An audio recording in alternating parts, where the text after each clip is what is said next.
আচ্ছা, আমাদের জীবনের মূল নকশাটা ঠিক কোথায় লেখা থাকে বলুন তো? কোষের ভেতরে থাকা এক কমান্ড সেন্টারে। আজ আমরা ঠিক সেখানেই যাব, কথা বলবো নিউক্লিয়াস নিয়ে। দারুণ একটা উপমা, তাই না? মানুষের সবকিছু যেমন মস্তিষ্ক কন্ট্রোল করে, ঠিক তেমনি কোষের সবকিছু কন্ট্রোল করে নিউক্লিয়াস। এর চেয়ে সহজ করে আসলে বোঝানোই মুশকিল। তো চলুন এই কোষের মস্তিষ্কের ভেতরেই ঢুমারা যাক। তো আমরা যখন একে কোষের মস্তিষ্ক বলছি, তখন তো একে ভালোভাবে জানতেই হবে, মানে এটা ঠিক কি, আর বিজ্ঞানীরাই বা এর খোঁজ পেলেন কিভাবে? চলুন সেটাই আগে জেনে নিই। ব্যাপারটা একটু ভাবুন তো, এই যে ছোট্ট একটা অঙ্গাণু, এটাই কিন্তু ক্রোমোজোম বহন করে, মানে আমাদের পুরো অস্তিত্বের ব্লুপ্রিন্টটা এখানেই রাখা আছে। শুধু তাই না, কোষের যা যা কাজ, মানে বৃদ্ধি থেকে শুরু করে প্রজনন, সবকিছুর কন্ট্রোলও কিন্তু এর হাতেই। এজন্যই তো একে বলা হয় কোষের প্রাণকেন্দ্র। আর দেখুন কি অদ্ভুত ব্যাপার, জীবনের এত বড় একটা রহস্যের খোঁজ পাওয়া গেল 1831 সালে। কোথায়? না একটা সাধারণ অর্কিড পাতার কোষে। বিজ্ঞানের রবার্ট ব্রাউন প্রথম এটা আবিষ্কার করেন। ভাবা যায়? বেশ, আবিষ্কারের গল্প তো জানা হলো। এবার চট করে নিউক্লিয়াসের ভেতরে একটা সফর হয়ে যাক, কি বলেন? শুরু করা যাক একদম এর বাইরের স্তর দিয়ে। এই যে নিউক্লিয়ার ঝিল্লি, এটা অনেকটা ওই কমান্ড সেন্টারের দেয়ালের মতো।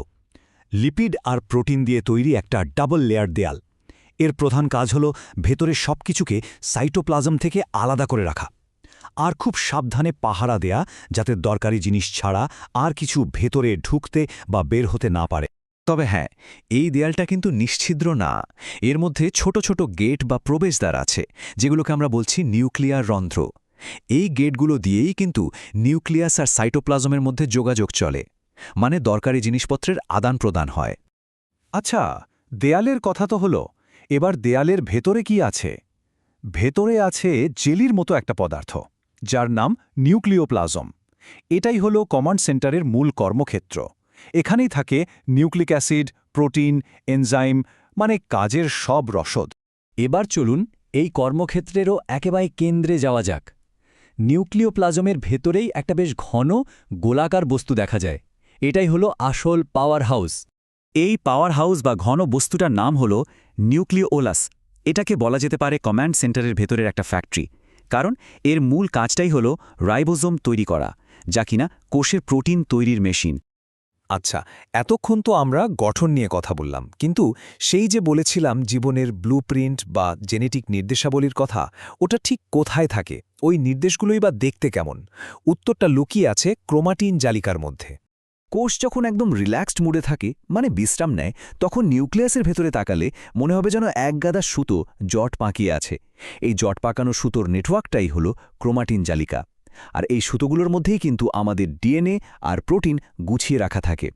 এখানে একটা খুব মজার ব্যাপার আছে, যেটা নিয়ে অনেকেই গুলিয়ে ফেলে। এই যে ক্রোমাটিন জালিকা আর ক্রোমোজোম, দুটো জিনিস কিন্তু আসলে একই উপাদানে তৈরি। পার্থক্যটা শুধু অবস্থায়। কোষ যখন বিশ্রামে থাকে, তখন এরা সুতোর মতো জট পাকিয়ে থাকে, তখন নাম ক্রোমাটিন। আর যখন কোষ বিভাজনের সময় আসে, তখন এই সুতোগুলোই পেঁচিয়ে পেঁচিয়ে মোটা আর ছোট হয়ে যায়, তখন তাদের নাম হয় ক্রোমোজোম, আর সেগুলোকে মাইক্রোস্কোপে স্পষ্ট দেখা যায়। তো আমরা নিউক্লিয়াসের গঠনটা তো মোটামুটি বুঝে গেলাম। এর দেয়াল, ভেতরের পরিবেশ, ফ্যাক্টরি, এমনকি তথ্যের আর্কাইভ সবই দেখলাম।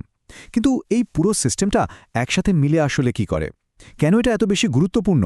চলুন এবার সেটাই দেখি। এর কাজগুলোকে মূলত 3টে ভাগে ভাগ করা যায়। 1. কোষের সমস্ত জৈবিক কাজ, মানে যা কিছু ঘটে সবটাকেই কন্ট্রোল করা। 2.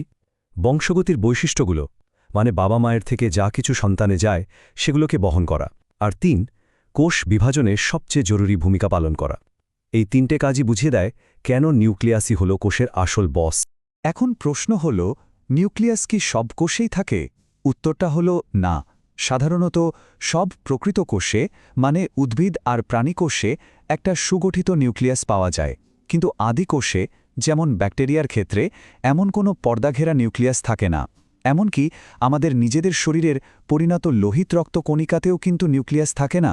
এই বৈচিত্র্যটা জানাও খুব জরুরি। তাহলে পুরো ব্যাপারটা কি দাঁড়ালো? একটা গোটা জীবের সমস্ত জটিলতা, তার গঠন, তার কাজ, তার ভবিষ্যৎ, সবকিছু লেখা আছে কোষের ভেতরে থাকা ছোট্ট একটা অঙ্গাণুর মধ্যে। এই আণুবীক্ষণিক কমান্ড সেন্টারটা কতটা শক্তিশালী একবার ভেবে দেখুন তো।